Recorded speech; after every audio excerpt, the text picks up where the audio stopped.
कहां गए मां दुर्गा के भक्त? कहां गए वो लोग जो भारत माता के नाम पर अपने ही देश की जनता को गाली देते हैं? प्रधानमंत्री नरेंद्र मोदी विदेश यात्रा पर हैं और एक वीडियो सामने उभर कर आया है। वहां पर एक महिला उनकी आरती उतार रही है। पहली बात तो यह तस्वीर अपने आप में आपत्तिजनक है, किसी महिला से अपनी आरती उतरवाना। दूसरी बात, वो महिला या तो भारत माता बनी है या मां दुर्गा, क्योंकि इस वीडियो में देखा जा सकता है कि वो पहले आरती उतारती हैं, फिर हाथ में त्रिशूल लेती हैं और फिर उस त्रिशूल से अपने साथ खड़ी एक महिला के सामने मां दुर्गा वाला जो पूरा अंदाजे बयां है वो करती हैं। कल्पना कीजिए अगर प्रधानमंत्री नरेंद्र मोदी की जगह राहुल गांधी, अखिलेश यादव या तेजस्वी यादव होते, अगर इस तरह से हरकत हो रही होती।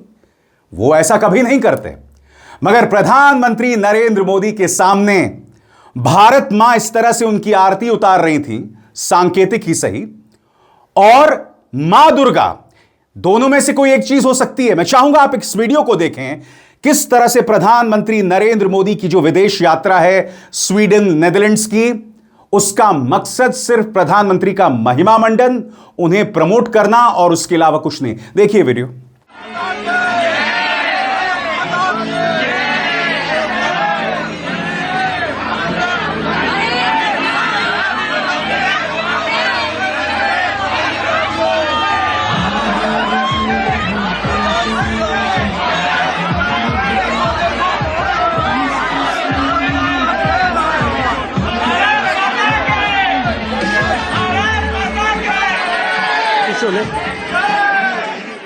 मैं फिर पूछना चाहता हूं, क्या यहां मां दुर्गा के भक्तों का खून नहीं खौल रहा?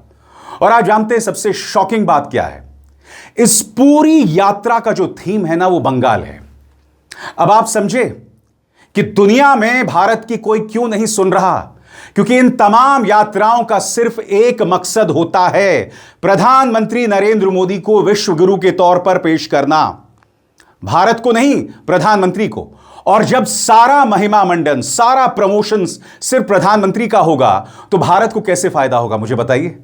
सारा थीम बंगाल है, क्यों? क्योंकि बंगाल में जीत मिली है। सारा थीम वही है। प्रधानमंत्री नरेंद्र मोदी के चेहरे पर मुस्कान है जैसे ही लोग बंगाल के नारे लगाते हैं। एक तरफ प्रधानमंत्री देश की जनता में कहते हैं कि पेट्रोल और डीजल का संकट है, विदेश यात्रा पर ना जाएं, मगर विदेश यात्रा पर जाकर इस तरह का प्रदर्शन हो रहा है। अंग्रेजी में एक शब्द है प्रधानमंत्री, ऑस्टेरिटी मेजर्स।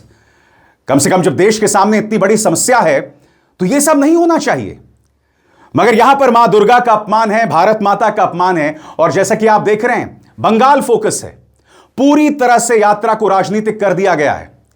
जब विदेशी मेहमान भारत आते हैं तब आपको पता है ना क्या होता है, तब वो लोग हमारे नृत्य को देखते हैं। कायदे से प्रधानमंत्री जब विदेश जा रहे हैं तो वहां की संस्कृति से उन्हें रूबरू होना चाहिए, मगर यह सब क्यों हो रहा है? क्योंकि जितनी भी विदेश यात्राएं हैं ना, वो प्रधानमंत्री की एक्सटेंडेड चुनावी सभा बनकर रह गई है, उसके अलावा कुछ नहीं। यानी कि देश में भी चुनावी सभा करना, प्रधानमंत्री के पद पर बैठे हुए जो प्रधानमंत्री कार्यालय से जुड़े समारोह हैं उसे भी चुनावी सभा के तौर पर इस्तेमाल करना, दूरदर्शन में रात को 8:30 बजे आकर कांग्रेस और राहुल गांधी की आलोचना करना, और अब विदेश में जाकर भी जहां प्रधानमंत्री हैं उसका भी इस्तेमाल राजनीति के लिए करना। इससे बड़ी त्रासदी कुछ नहीं हो सकती दोस्तों। आज बहुत जरूरी हो जाता है, क्योंकि नेता विपक्ष राहुल गांधी लगातार कुछ जरूरी मुद्दे उठा रहे हैं जिसे देश की जनता खारिज नहीं कर सकती, और हर बार की तरह भारतीय जनता पार्टी उनका मजाक बना रही है। सबसे पहले मैं वो पूरा मंजर दिखाना चाहता हूं, करीब 1 मिनट का वीडियो है। प्रधानमंत्री खड़े हुए हैं, एक औरत जिसके हाथ में त्रिशूल है उनकी आरती कर रही हैं, उसके बाद वो दुर्गा का रूप धारण करती हैं। मैं फिर आपसे पूछना चाहता हूं, कहां है दुर्गा के भक्त? जाहिर सी बात है, कुछ लोग कह सकते हैं कि यहां जो हो रहा है यह हमारे धार्मिक प्रतीकों का अपमान है। मैं जानता हूं कि प्रधानमंत्री ने खुद को नॉन बायोलॉजिकल बताया है, मगर इसका मतलब यह कतई नहीं कि वो मां दुर्गा की जो प्रतीक हैं, एक महिला, उनसे अपनी आरती करवाएं, उनसे अपना सम्मान करवाएं। क्योंकि अगर यही बात विपक्ष के किसी नेता ने की होती, जो वो कर भी नहीं सकते हैं, वो सपने में नहीं सोच सकते हैं इस तरह की कोई हरकत करना, मगर ऐसा उन्होंने किया होता तो आप जानते हैं कितना बवाल मचता। देखिए इस वीडियो को।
और जैसे मैंने बताया ना, पूरी यात्रा को इन्होंने बंगाल तक सीमित कर दिया है। पूरा फोकस, पूरा थीम बंगाल है। आप एक विदेश यात्रा पर जाते हैं, कम से कम स्थानीय राजनीति को पीछे छोड़कर आइए। आप यह नहीं कर सकते हैं कि विदेशी जमीन को वहां पर भी जाकर आप अपनी चुनावी सभाएं आयोजित करें, क्योंकि हमारे माननीय लेजर आइज जो विदेश मंत्री हैं एस जयशंकर, वो क्या कहते हैं कि दुनिया कोई भी फैसला लेती है पहले भारत से मशवरा करती है। कौन मशवरा कर रहा है बताइए ना।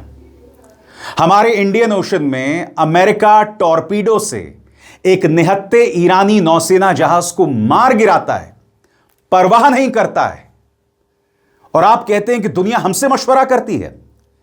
ऐसा क्यों हो रहा है? ऐसा इसलिए हो रहा है कि अंतर्राष्ट्रीय मंच का मकसद होता है डिप्लोमेसी, कूटनीति, और अगर आप उस मकसद और उस मंच का भी इस्तेमाल अपनी निजी राजनीति के लिए करें, अपनी छवि को चमकाने के लिए करें, तो जाहिर सी बात है भारत को इसका कोई फायदा नहीं होने वाला है। मैं चाहता हूं दोस्तों आप एक मंजर को देखें। यहां पर प्रधानमंत्री नरेंद्र मोदी एक सभा को संबोधित कर रहे हैं और वहां पर नारा लगाया जा रहा है, बच्चे मांगे मां की गोदी, बंगाल मांगे नरेंद्र मोदी। और नेदरलैंड्स में प्रधानमंत्री नरेंद्र मोदी के चेहरे पर मुस्कान देखिएगा, देखिएगा।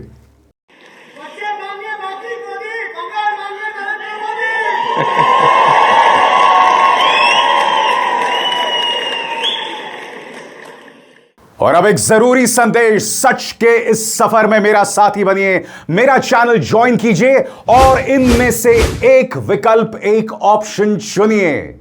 शुक्रिया। सबसे बड़ी बात, पूरा आयोजन भारतीय था, मगर आप देश की जनता को सावधानी भरा संदेश देकर आए हैं और यहां पर आकर आप इस तरह से नृत्य देख रहे हैं। देखा जाए।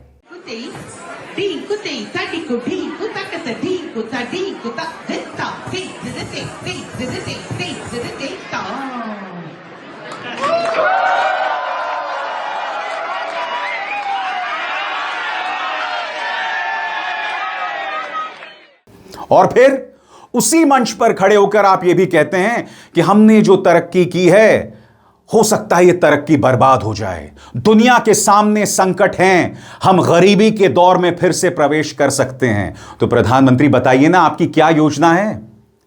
इस तरह से आपके सामने नृत्य का आयोजन होगा, क्या यह आपकी योजना है?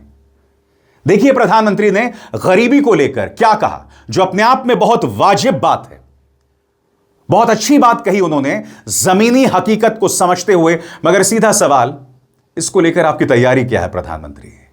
सुनिए प्रधानमंत्री ने गरीबी के बारे में दरअसल कहा क्या। आज की दुनिया किस तरह नई नई चुनौतियों से जूझ रही है।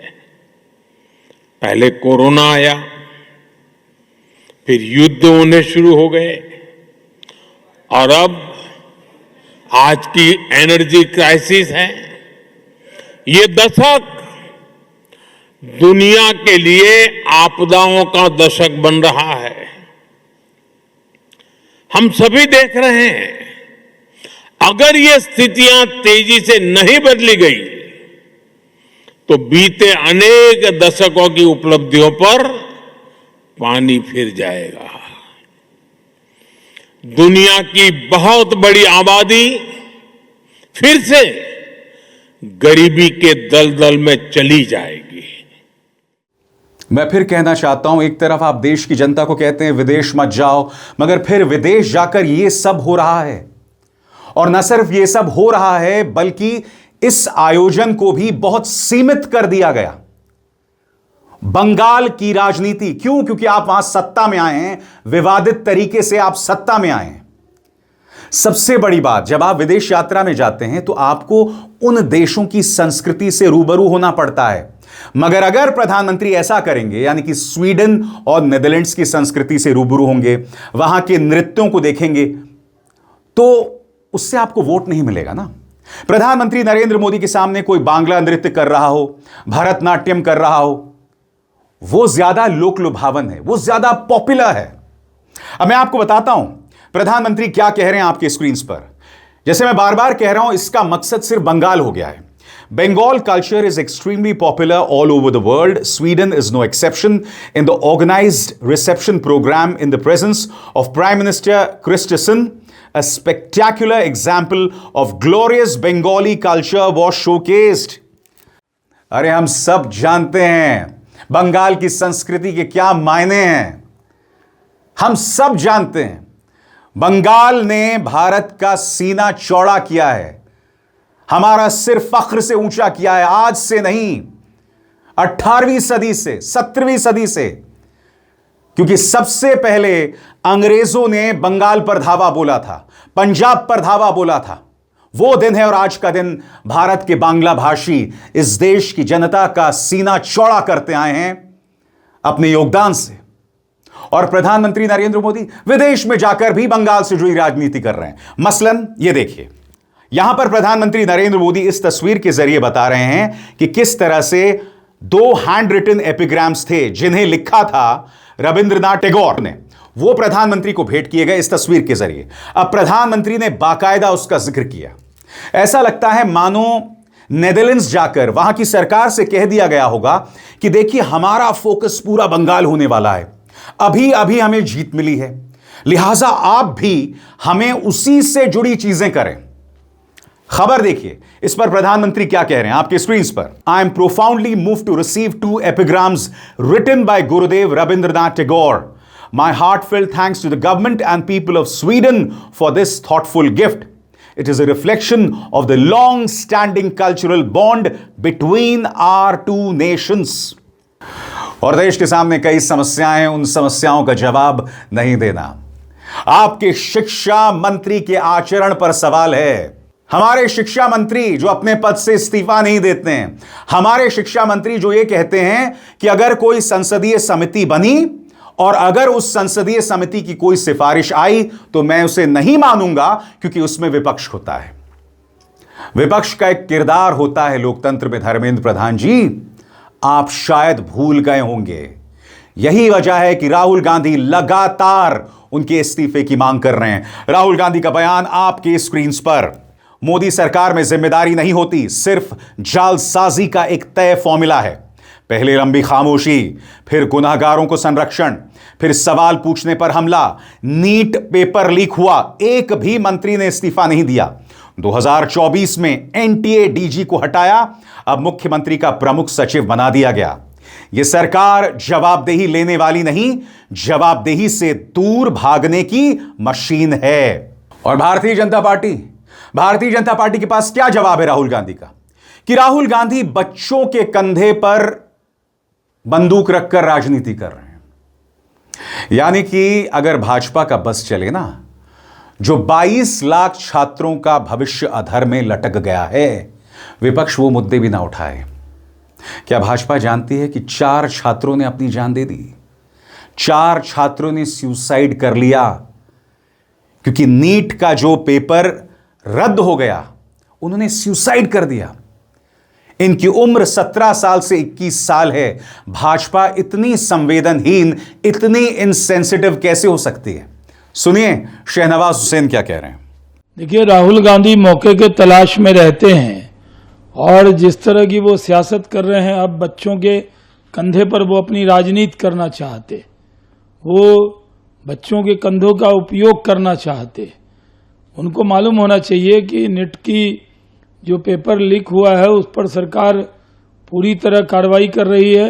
आइंदा ऐसा न हो इसके लिए पूरा आश्वासन देश के शिक्षा मंत्री धर्मेंद्र प्रधान ने दिया है, वो इस पर काम कर रहे हैं। और बच्चों के लिए कौन सा कोर्स इंट्रोड्यूस होगा, क्या ये विपक्ष के नेता से पूछ के होगा? किस तरह की बातें कर रहे हैं वो? कम से कम छात्रों के कंधे पर राजनीति करना बंद करें राहुल गांधी। तो देखा आपने, स्वदेश में यानी देश में जो समस्याएं हैं उसका कोई जवाब नहीं। देश की जनता को आप बोल देते हैं कि साहब आप विदेश मत जाइए, खुद आप फॉरेन टूर पर चले जाते हैं और वहां पर जाकर क्या करते हैं आप? वहां पर जाकर भी आप बंगाल से जुड़ी राजनीति करते हैं। आपको वहां पर एक सम्मान दिया गया, कौन सम्मान नहीं देगा? यह सम्मान प्रधानमंत्री नरेंद्र मोदी को नहीं है, यह सम्मान भारत को है, क्योंकि भारत एक ऐसा देश है, एक ऐसी सभ्यता है जिसे लोग सलाम करते रहेंगे, चाहे भारतीय जनता पार्टी अपनी नकारात्मक राजनीति से उसके उसूलों, उसकी आत्मा को तार तार ही क्यों ना करे। भारत की यह महानता है और यह महानता बदस्तूर बनी रहेगी। मगर मैं आपसे फिर पूछना चाहता हूं दोस्तों, इस तरह से विदेशों में जाकर नृत्य देखना और उससे भी बड़ी बात सारा फोकस बंगाल पर, क्या ऐसे चलेगी विदेश नीति? यह सवाल है और इस सवाल को आपको समझने की जरूरत है। सबसे बड़ी बात, मेरे उस सवाल का जवाब किसी के पास नहीं है कि अपना सम्मान करने के चक्कर में आपने मां दुर्गा के प्रतीक या भारत मां के प्रतीक का अपमान किया। किसकी सोच थी मैं समझना चाहता हूं, क्योंकि मैं तो ये उम्मीद कर रहा हूं कि प्रधानमंत्री नरेंद्र मोदी इसकी माइन्यूट प्लानिंग नहीं करते होंगे। प्रधानमंत्री चले जाते होंगे और उनके सामने तमाम आयोजन होता होगा। किसी ना किसी ने तो यह आयोजन किया होगा ना, कोई ना कोई चाटुकार होगा जिसके दिमाग में बात आई होगी कि हमें इस तरह से एक महिला को भारत माता या मां दुर्गा के तौर पर पेश करना है और वो प्रधानमंत्री की आरती उतारेंगी। एक व्यक्ति विश्व गुरु नहीं होता, विश्व गुरु पूरा देश होता है। आरती व्यक्ति की नहीं होती, यह एक लोकतंत्र है।